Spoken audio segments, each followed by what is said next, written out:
Muy buenas tardes para todos, feliz Día de los Trabajadores. Sí, estamos en vivo, transmitiendo y agradecemos especialmente entonces a los trabajadores que hoy están aquí sumándose al programa. Tribuna, ¿cómo les va a todos? Panelistas, bienvenido Alfredo García, gracias por estar con nosotros, periodista, director de Voces.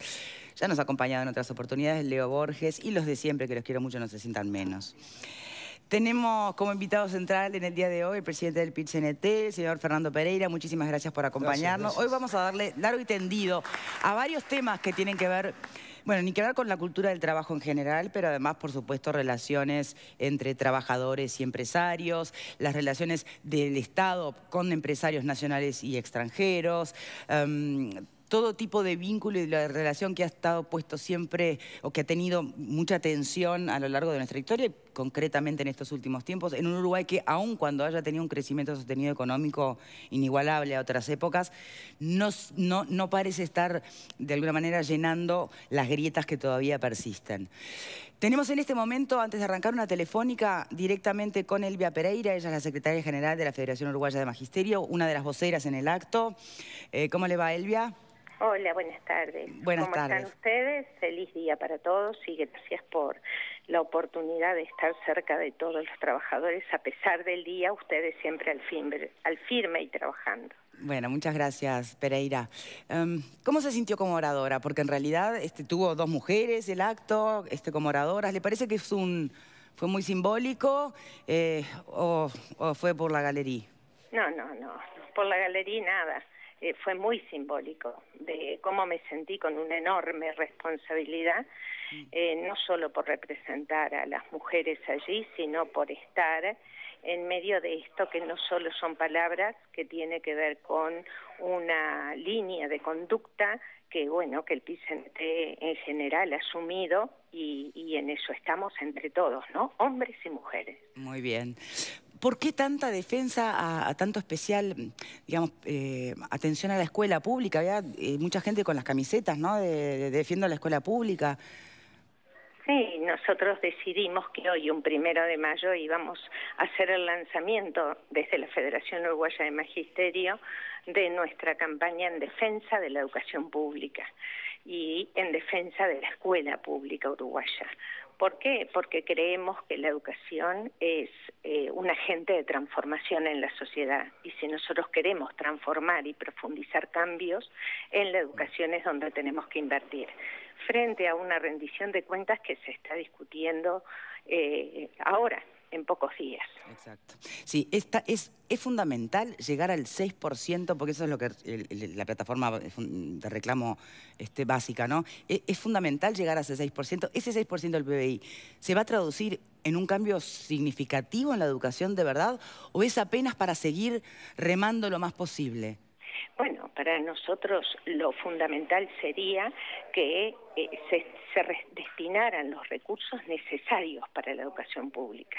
Pero sí, claro, con un mínimo de un 6%. Menos que eso es imposible, pero claro que es para seguir hacia adelante y seguir avanzando y seguir profundizando.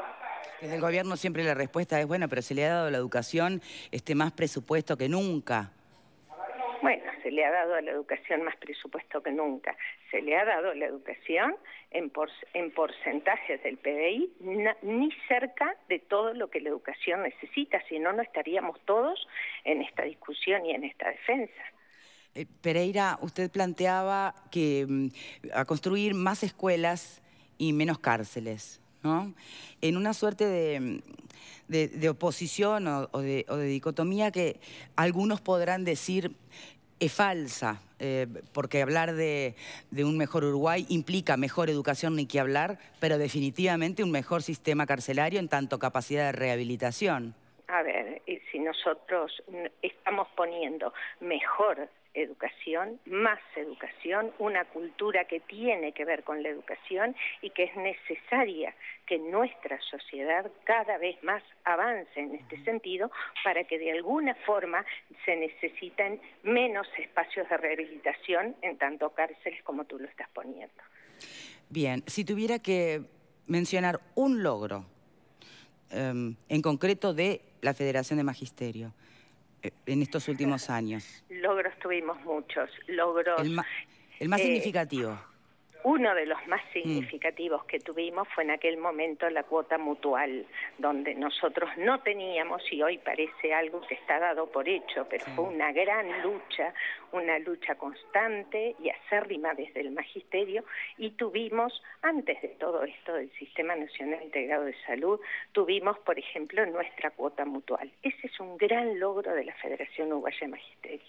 Un gran logro de la Federación Uruguaya de Magisterio también está colocada en el sentido de que diariamente estamos nosotros en las escuelas haciendo frente a las necesidades que traen los niños desde sus hogares. También son logros desde la Federación Uruguaya de Magisterio. Logros tenemos infinidades, podríamos pasar toda la tarde y logros. Uno de los logros que, si me permites, no quiero dejar pasar, es el logro que tiene que ver con que la totalidad de las auxiliares contratadas por ley estén hoy dentro del sistema público, dentro del Consejo de Educación Inicial y Primaria, con una estabilidad laboral que hace que su vida sea y su trabajo sea mucho más digno. Por lo cual es uno de los logros próximos en el tiempo. Lo terminamos de concretar en el convenio pasado, o sea, en el año 2015, y no queremos retroceder en esto. O sea, nos llevó mucho tiempo, casi 20 años lograr que esto se solucionara. Y no queremos retroceder, al contrario, queremos avanzar. Son apenas algunos ejemplos de los logros del magisterio a través de la Federación Uruguaya de Magisterio. Ojo, Victoria, no son logros que se den de un día para otro, son logros que llevan mucho tiempo de lucha, mucho tiempo de movilizaciones, mucho esfuerzo de nuestros compañeras y compañeros de todo el país, y hoy ven en eso logros y logros sustantivos. Perfecto. Elvia, muchísimas gracias por esta telefónica. Gracias a ustedes, un abrazo.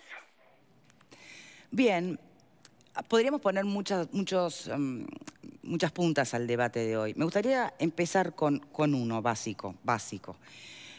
Porque además, dependiendo del el sindicato, el gremio o la federación a la que se pertenezca, hay muchos puntos en común que se reivindican. El PIT intenta de alguna manera abarcar la mayor plataforma posible.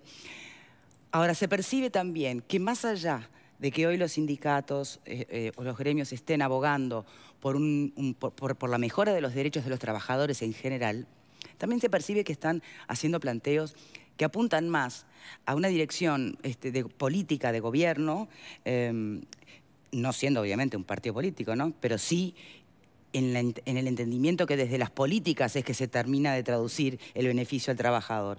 ¿Se entiende lo que planteo? ¿Han ampliado sus reivindicaciones, sus plataformas, o están haciendo lo que tienen que hacer? No se lo voy a preguntar primero a Pereira, porque es obvio lo que me va a contestar. Me gustaría saber la opinión de los que están aquí. Han hecho lo que siempre hizo el movimiento sindical.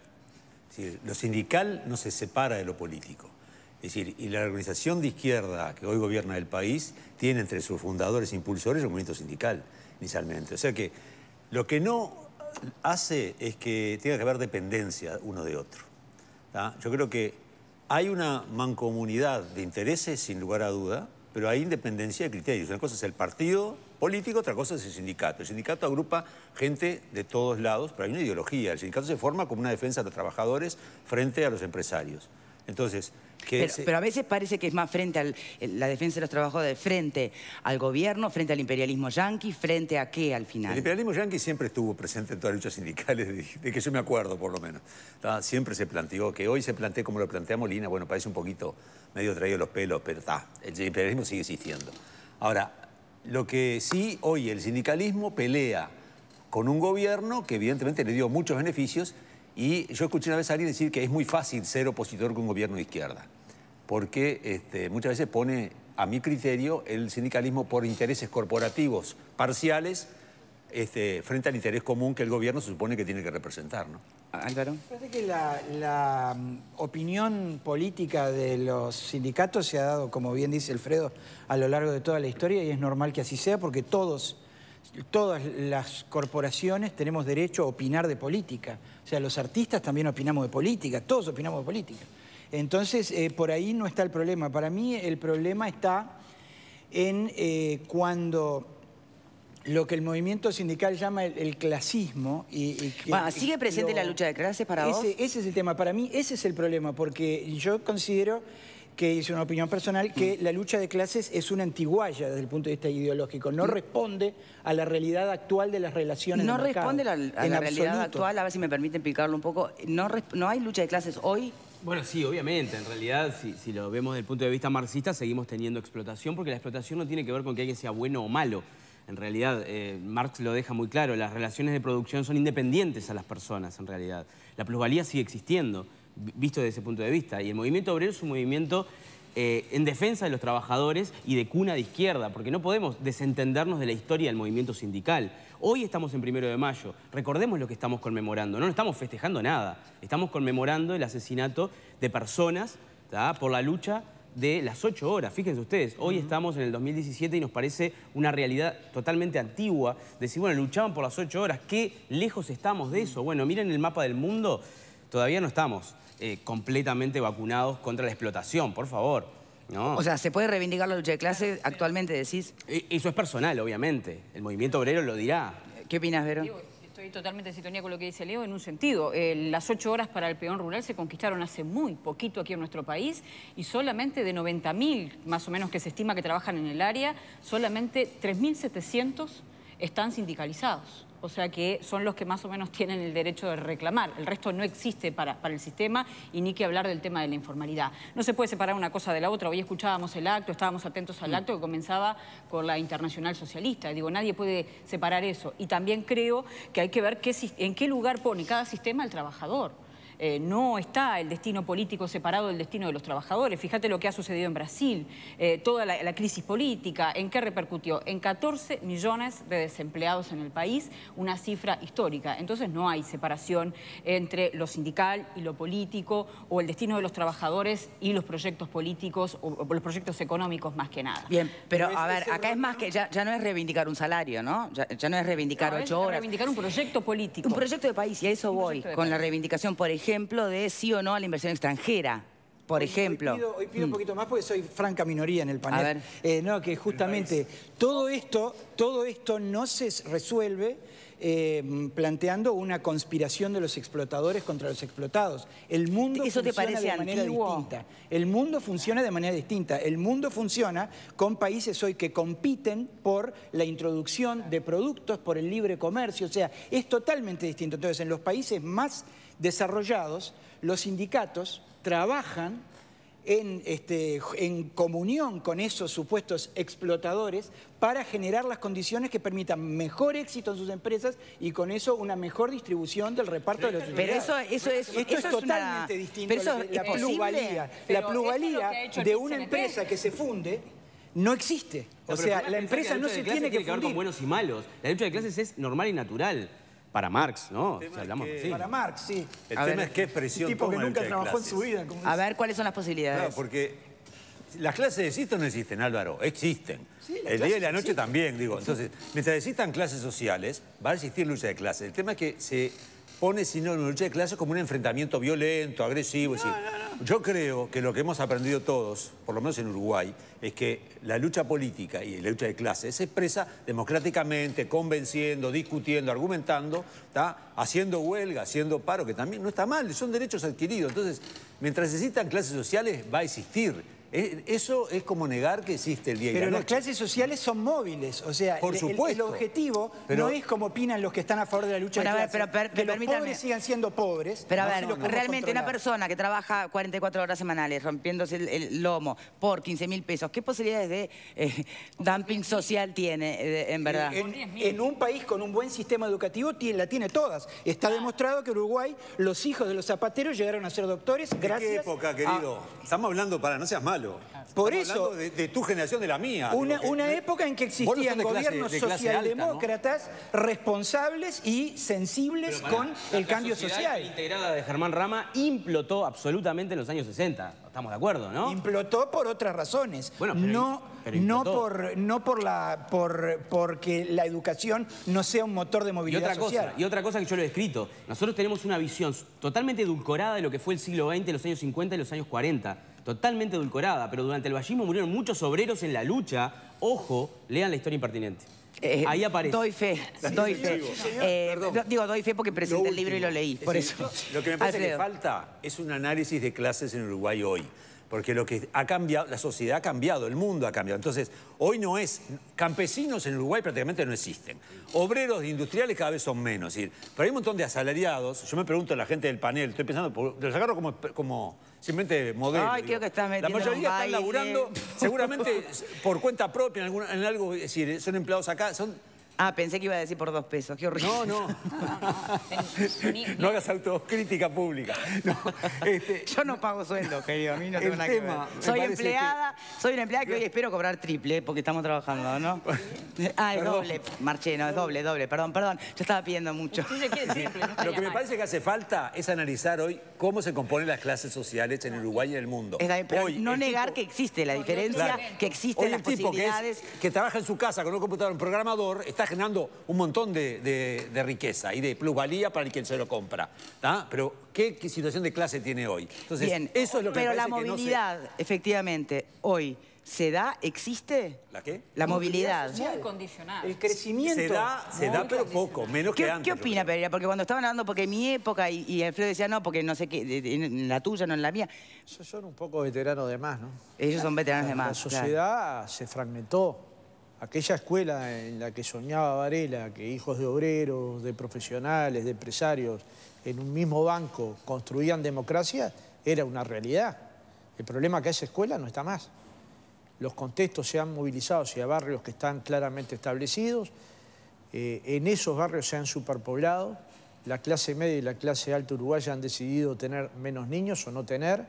Con lo cual, digamos, esa escuela hay que reconstruirla. En cierta medida, Elvia Pereira lo manejaba como mensaje. Si nosotros queremos tener una escuela más hiperintegrada y una sociedad más hiperintegrada, hay que invertir en aquellos sectores socioculturales que tienen problemas genuinos, de origen. Totalmente. Y eso supone subvertir el orden, invertir más en los que menos tienen, si es que les queremos dar igualdad de oportunidades.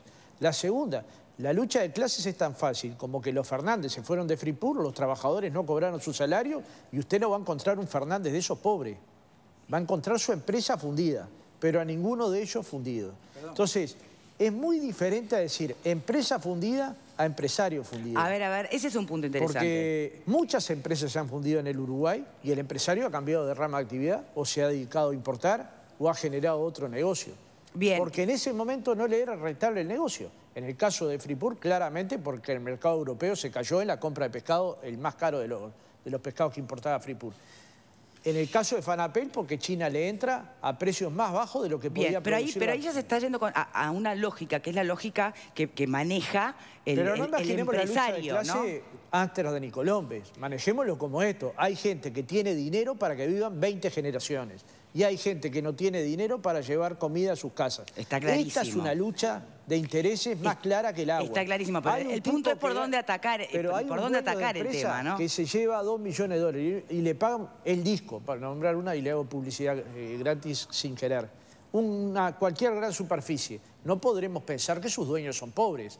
Le pagan a sus trabajadores menos de 20.000 pesos. Hacen multifunción, cobran la UTE, la OCE, pasan débito, embolsan, cobran. Ese es un salario adecuado. Las maestras y los funcionarios, Elvia Pereira no lo planteó ahí porque la nota era breve, un maestro para sus 4 horas y sus primeros 4 años de trabajo, 26.000 pesos nominales. Ese es el sueldo que se requiere. Por ejemplo, si queremos universalizar 3 años, ¿es posible tener una sola maestra sin auxiliar que la asista? ¿Es posible en escuelas de educación especial tener maestros sin auxiliar? Todas estas preguntas se resuelven presupuestalmente. Ahora, claro, yo ya lo dije en la última vez que me invitaron, mientras la educación sea parte del botín electoral, no vamos a llegar a políticas consensuadas. Y hay un solo responsable, entonces, de llevarlas a cabo. Ahora, yo si quiere le mando, a mí me dicen casi siempre que no traiga papeles. Lo que fue la inversión educativa en los últimos 50 años, yo no sé por qué alguien pretende resultados. Me explico, como si usted hubiera invertido casi nada en educación y después dijeron, ¿por qué no tenemos resultados? Porque usted no invirtió casi nada en educación. Bien, aunque ese casi nada sea lo más que se haya invertido antes. No, pero yo veo que le di una trayectoria de 50 años. Por eso no es que sea un problema de hoy. No, 50 años sin invertir en educación. Tenemos que hacer la primera pausa. De todas maneras, déjeme hacer otra pregunta desde el lugar de los empresarios. Porque, a ver, tampoco pareciera que el Uruguay hoy es la panacea para el empresariado, ¿no? Están los empresarios nacionales quejándose muchísimo de todo lo que tienen que pagar y además frente a las exoneraciones. Les dan un premio Nobel a la queja. Bueno, pero a ver, usted porque está parado desde una lógica. Intentemos también ponernos en la otra lógica, en la lógica del que decide ser empresario, apostar y arriesgar y con ganas de lucrar también, cómo le está funcionando. Ya sé, en el extremo van a estar los empresarios que dicen que el mejor sindicato es el que no existe. Bueno, tampoco eso, evidentemente. Pero tratemos de ponernos en la otra lógica también. Hacemos una pausa y ya venimos. Va mucho gusto.